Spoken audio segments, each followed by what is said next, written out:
हाय दोस्तों, नमस्ते। आज हम बात करेंगे राष्ट्रीय कृमि मुक्ति दिवस कार्यक्रम जो चल रहा है उस पर हम बात करेंगे। 1 से 19 वर्ष तक के बच्चों को एल्बेंडाजोल की गोली खिलाई जा रही है स्कूल आंगनवाड़ी में।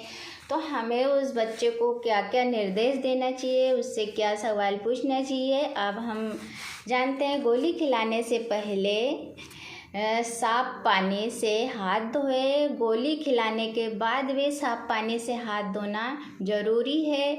और अपने पास पर्याप्त गोली है कि नहीं, लाभार्थी का नाम दर्ज करना ज़रूरी है। पीने का पानी साथ में रखना ज़रूरी है। गोली बच्चे को चबा कर ही खिलाना ज़रूरी है। अगर बच्चा पूरी गोली अटक जाता है तो वो गले में या छाती में अटक जाती है, इसलिए वो गोली पीस कर ही चबा कर ही खिलाना ज़रूरी है। अब हमें ये भी सुनिश्चित करना है कि वो बच्चा बीमार तो नहीं है, उसे कोई सर्दी खांसी बुखार तो नहीं है। ऐसे बच्चों को ये गोली नहीं दे सकते।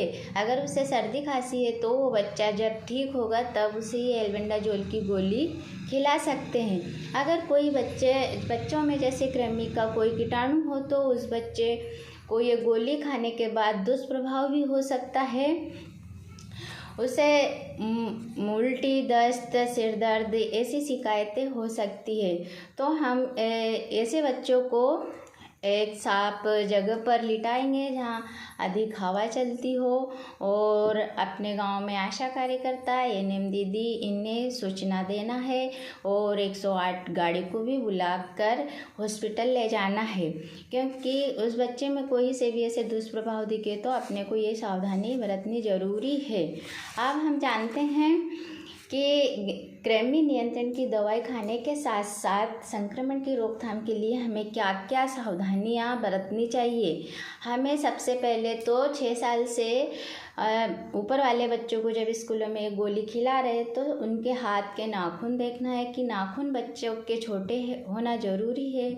और उन्हें ये भी सलाह देनी चाहिए कि हमेशा वे साफ पानी पिए और खाना ढक कर ही रखें। और ऐसे सब्जियां जब घर में पकाती हैं मम्मियाँ तो उन्हें भी ये सलाह ज़रूर देना चाहिए कि जब बाहर से अपन सब्जी खरीद कर लाते हैं तो वो सब्जी को हमेशा साफ पानी से ही धोए और आसपास साफ सफाई रखें। कहीं बाहर जैसे घूमने जा रहे हैं तो जूते चप्पल पहन कर निकले।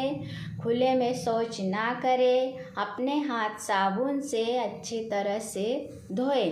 अब एनीमिया भारत कार्यक्रम में क्या चल रहा है हम जानते हैं। एनीमिया क्या है?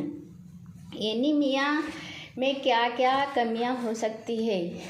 एनीमिया में आयरन सिरप जो पिलाते हैं तो वो एनीमिया की कमी को दूर करता है।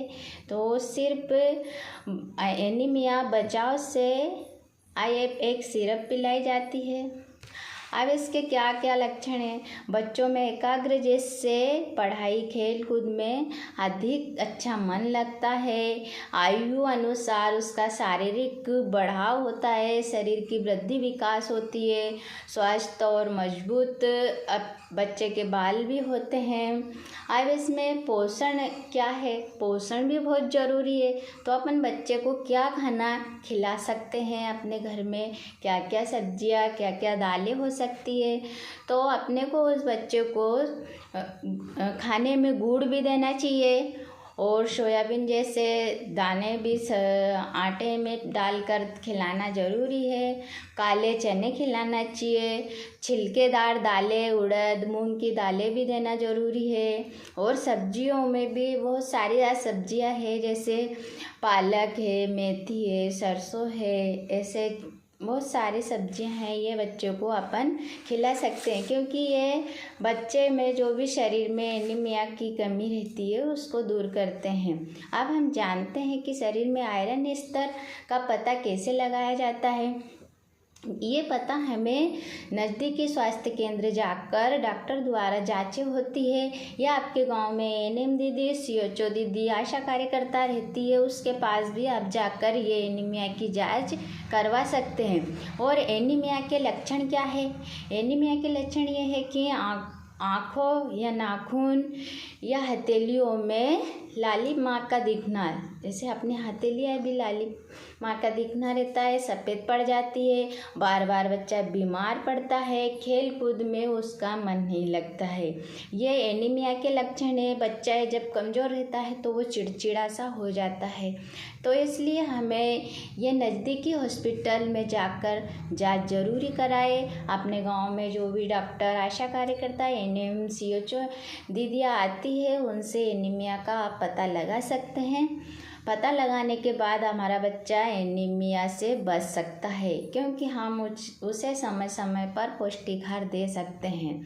इसलिए आपको हमारी बात समझ या पसंद आई हो तो आप लाइक सब्सक्राइब ज़रूर करें। थैंक यू, धन्यवाद।